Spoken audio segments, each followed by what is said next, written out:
5. And we also want to celebrate all the New Orleanians who stood up, came back, and made sure we rebuild our city and our community. Oh yeah. So Ashe, Ashe, Ashe, Ashe. So let's get it. Let's get it. We're about to march. March time. March time. Yeah. Ready to march. What is needed here? They can do everything else. Yeah, but I mean, this is crazy.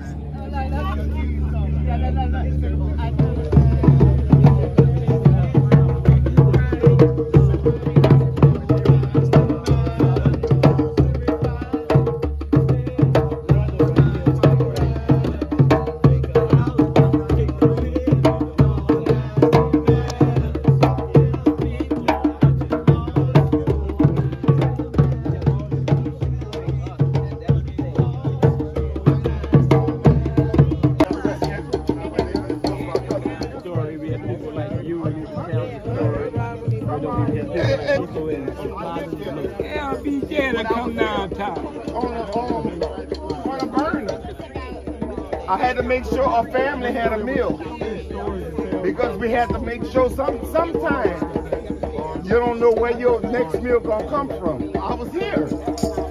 I was on Shipmanton Highway about a high-rise hotel, and I cooked. Water. That's what he's doing. I had my grandmother, which was 84 years old. That's why she's cutting off everything for our children. We don't have Nord like we used to have Nord. We don't have no books, nothing. And it's hard. These people are going out their pocket to pay for everything. Because I walk this path. When you walk this path, you can tell me about it. But when you didn't walk this path, you can't tell me nothing. That's why we suffer with depression, anxiety. That's why we get it.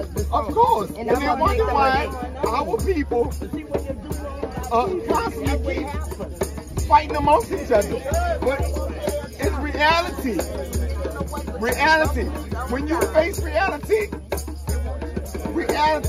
when they knock at your door, they don't know nothing about that. Ida, I was here. She can tell you. I slept in my front door once. My front door. As the storm was passing. I lied. I walked, like I said, I had water up to here, and I'm 6'2".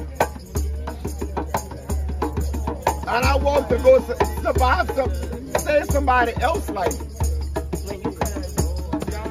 I was in there by myself. A lot of people in fact, because that's why I lied.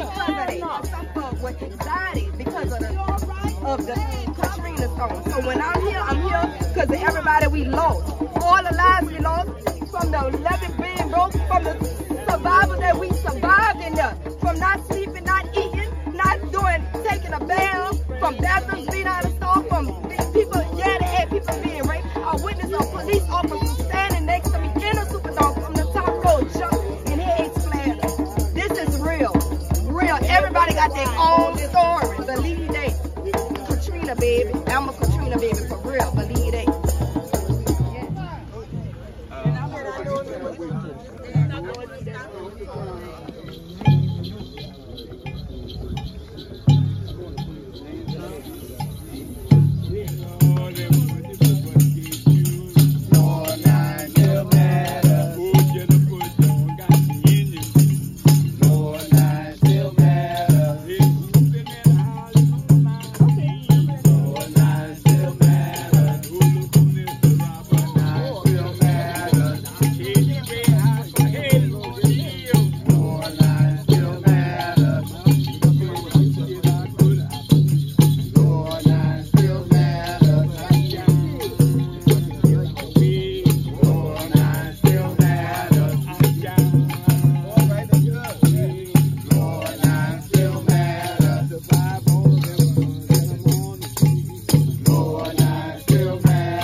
open us up? Yeah. So I'm not actually starting with a prayer. I'm gonna go into a prayer. I just want to make sure and mark the occasion. I'm gonna try to talk this loud. If y'all in the streets, can you hear me? Okay. Can you come out a little bit? Can you Okay. come out Awesome. behind the sign? Oh, come out. Yeah. Sorry. My name is Rev Yearwood. I am the president of the Hip Hop Caucus, and I am always honored to be here with those who continue to keep this process alive. I want to say thank you to my brothers and sisters who I see every single year and who, yes indeed, and we continue to come to this spot because this spot is a spot where they imploded and destroyed the levees with disregard particularly for black life and brown life and indigenous life. And so we come here, and as I'm talking, I'm sure the ancestors are beginning to gather as well.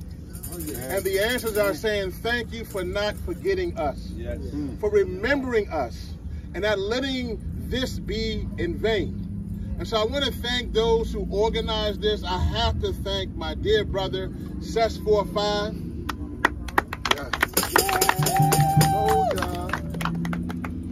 who has, man, I remember when we were together from the Art Attack Theater, way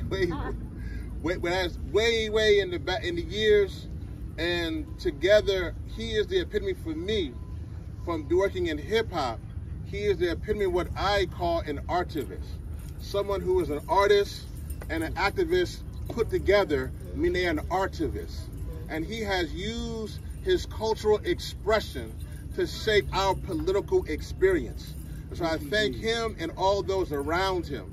I thank Wild Wayne, my dear brother, and all the artists and DJs and producers who have come here. This is us, for us. This is not some exterior process. So I want to make sure that's clear from the beginning.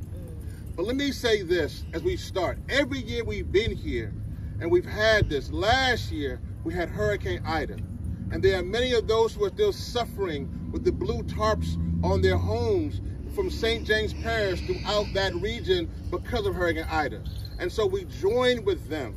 Hip Hop Caucus did a relief fund that I'm so proud of that was for Hurricane Ida relief survivors. And I want to say that those who are still suffering, we are still with you. But those who are here in the aftermath of Hurricane Katrina, I come here every year. And when I was here during the storm with Hurricane Maria, when it hit Puerto Rico, we stood here in solidarity with those. But today, as we're standing here, because of the climate crisis, we are still in the midst of those who are in Pakistan. 1,000 people lost their lives this week because of those who continue to profit from fossil fuels, from Shell and Exxon and Chevron and many of those who build their fossil fuel plants in our communities, calling our amazing state Cancer Alley. Our state shouldn't be called Cancer Alley. It should be Hope Alley. It should be Opportunity Alley. It should be a place where those can come to, where they can live and flourish. But because of the fossil fuel industry, they continue to put pollution and poison in our communities. And so today when we stand here, we connect the dots because we talk about climate justice, but climate justice is racial justice, and racial justice is climate justice. And so we connect the dots. We understand what happens, because when you do not care about a community, you allow that community to drown before your eyes. And so we, as people of color, as black people, as those who follow our ancestors, we rise up right now in the spirit of those and say that madness must stop right now. And though you think that this is the path of least resistance, it is not the path. You got to come through this way and come through us to get to our communities. And so on this year, on the 17th anniversary of Katrina, we lift up those like Mama D, Diane French Cole, and all those who came before us, and we pour libations for those who lost their lives, those who drowned in the streets, those who drowned in their homes, those who drowned, who were stopped on the Crescent City Connections, who were stopped by the Crescent City Police Department, who were stopped by those who shut down charity hospitals, so much atrocities that happened here. We cannot not mark this moment. We cannot mark this moment because we live. And because we live, we got to fight. And because we live, we must proclaim justice for the next generation. And so we stand up and we come together as Muslim and Christians and brothers and sisters, black and white and brown and yellow and male and female and straight and gay, as humans. We come together to mark this moment, that when the disaster happened and it took our family and friends, that there's a remnant that still remains to fight for justice and fight for our people. Not only here in New Orleans, but in Detroit and in Houston, Washington, D.C., in Miami, all throughout, where you think you can persecute black people. We rise up, letting you know that 17 years later, here we stand. Here we stand. Here we stand. Here we stand. All power to the people. All power to the people. All power to the people. All power to the people. All power to the people. All power to the people. All power to the people. Now we pour libations. We pour libations in memory of the names of those who were lost, but never forgotten. Amen. God bless you. Let's push on. Amen.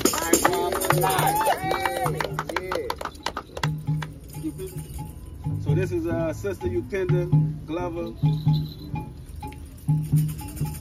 She helped organize with us from day one, and I just honor this sister, and I want to make sure she have an opportunity just to, share and reflect over these 17 years. First of all, from the bottom of my heart, I thank each and every one of you for standing here on this ground today, for not forgetting that devastation, for letting it be something that just got washed away with the water. Amen. I thank you, each and every one of you, for holding this memory in your heart. Don't let this go by. Don't let this be forgotten ever. This is the third time they blew. How? How do you get any kind of rights if you're always economically deprived? Amen. How? If all your equity is obliterated every 40 years, how do you attain those rights that we deserve because we are born on this land, America, in this state, Louisiana? Now I'm going to tell y'all what's been happening to me, just me, since I started this work in 2011. I'm sorry, 2006. I haven't been here since 2011. And I'm going to make this short because it covers the next 11 years. All right, in 2010, I was robbed. In 2011, I was fired from all my work. My truck was shot at. In 2012, my son was poisoned. He lost his mind. He ended up in a mental institution. In 2013, I was arrested for walking down the street. My nephew was arrested. NOPD lied and said that he was shooting at them where they attacked my nephew, and he almost died. In 2014, I was robbed again. My son was assaulted. My taxes in Jefferson Parish doubled arbitrarily. In 2015, I was assaulted again. My taxes were doubled arbitrarily. My court case with Patrick Hale DeJean disappeared. I never saw a day in court because the entire court case vanished. In 2016, I was assaulted again, and I have never been able to find stable work for my technical expertise. I used to work in construction. I was a construction administrator. I helped build more than 20 schools from Katrina money. You heard me? All uptown, all downtown, even the Sanchez Center. The construction crew I worked for helped build the Sanchez Center, which Obama went through. But why couldn't I find full-time work? Didn't happen for me. 2017, I was assaulted again and hospitalized. Then my business was imploded when I was at Circle Food Store. Imploded, like boom, it died in 2017. 2018, I'm still looking for full-time work. 2019, my Gmax and Gmail were hacked. So I lost email I had for almost 15 years. I had 6 jobs in 2019. I went from a construction administrator to a janitor because nobody would hire me in my industry. My house was shot at again. In 2020, they tried to burn me to death twice. I lost the roof off my house in Hurricane Zeta. Then in 2021, I had to move 6 times. I never stopped being stalked. I never stopped being attacked. I never stopped being mauled. I still have not found work in my industry. As of 2022, I have been blacklisted across this state as a construction administrator with millions of dollars of experience under my belt, and I have managed all kinds of construction companies. Why can't I find work? Did I screw anything? Hell no! I'm damn near perfect at what I do. I'm a beast. But why can't I find work? I done work with the biggest construction companies in this goddamn state, from Bow to Lemoyne. Why can't I find work? But they blacklisted me. I have been shot at, assaulted, robbed, denied work. LCMC has made sure I suffered. The Louisiana medical system, whatever that is, you want to talk about medical apartheid? I have been through hell. Is it because I did this work? I don't know, but I'd like to think so, because it's a voice of truth. This work is a voice of truth, a voice of memory. We can never forget that they take from us what we work for. We can never forget the people that we lost every single year. We have to remember that. We have to. Because if we don't, and we don't tell our children's children for this to be here forever, for them to never lose sight that government will obliterate you no matter what color you are. Because this ain't just about black people. White folks died all up in Araby, all up in St. Bernard. So I want y'all to know, I ain't been here because I couldn't. My son right now is in a medical institution. He is never going to be the engineer that he was supposed to be. My son had full scholarship to the University of New Orleans in 2012. So he busted his ass as he was doing Katrina work, as he was handing out flyers, selling t-shirts, giving out water, riding in a truck, picking up trash, picking up chairs. My son, who did this work, is in a mental institution. I am blacklisted across the state. I have applied to every construction company for the work that I do. But right now I'm busting tables, yo. I'm busting tables.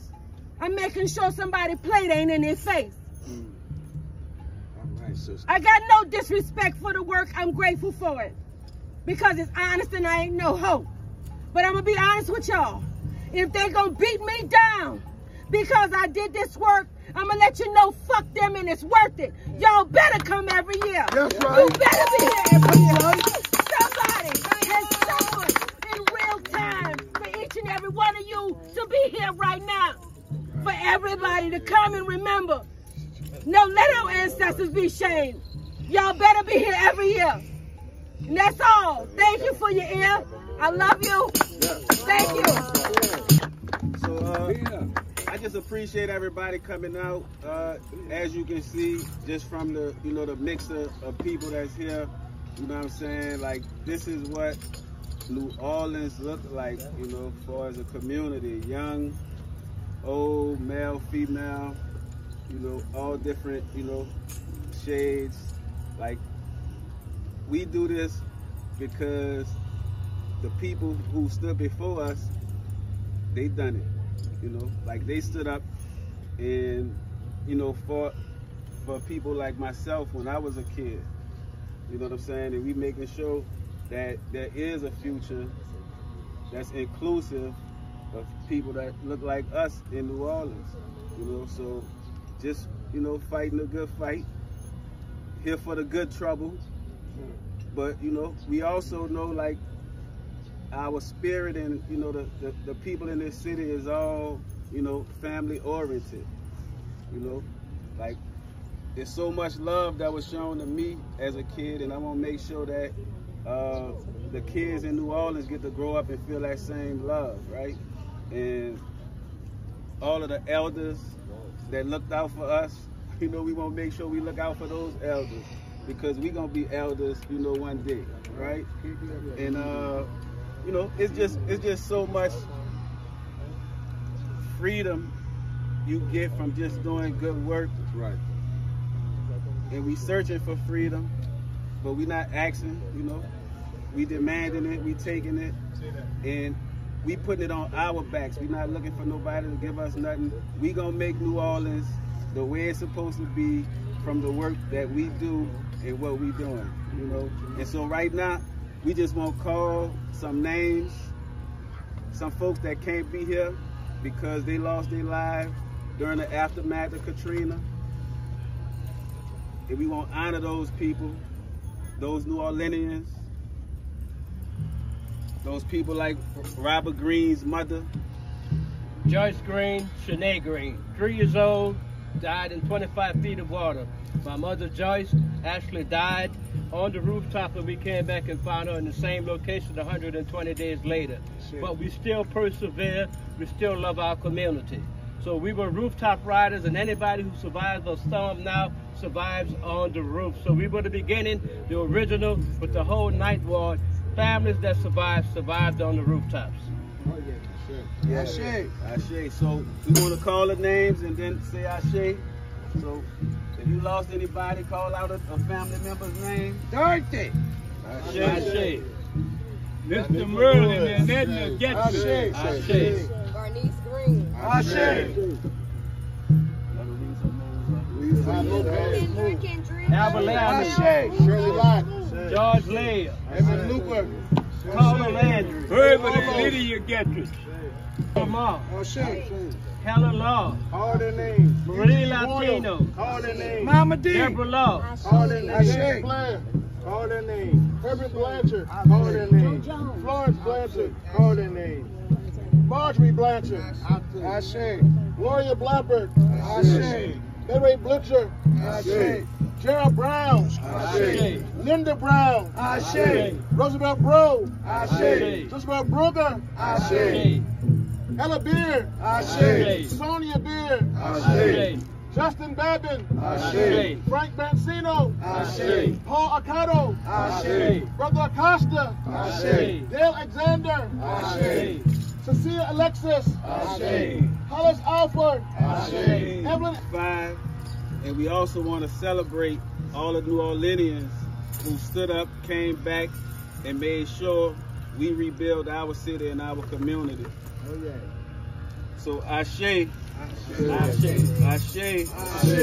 Ashe. Ashe. So let's get it. Let's get it. We about to march. Let's march. March time. March time. Yeah, Ready as a walk.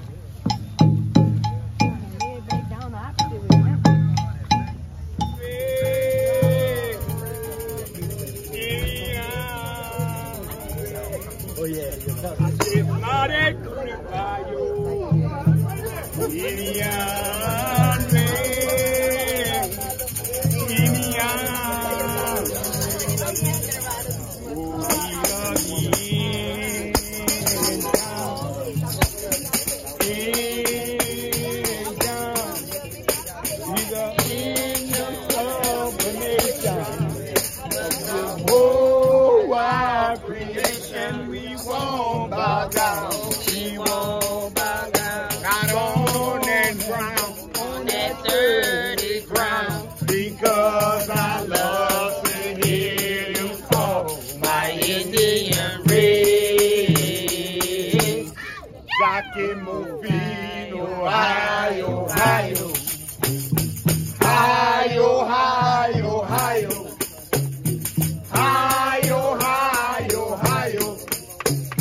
He's a big chief.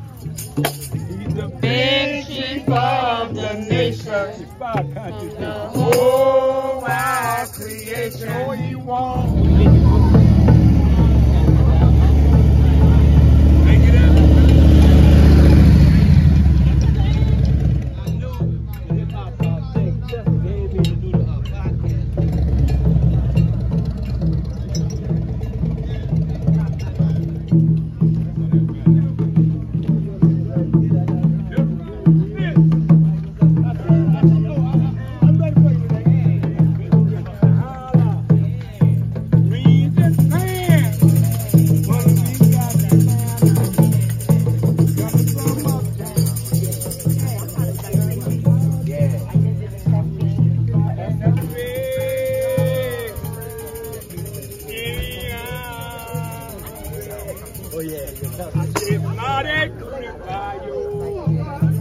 Oh yeah.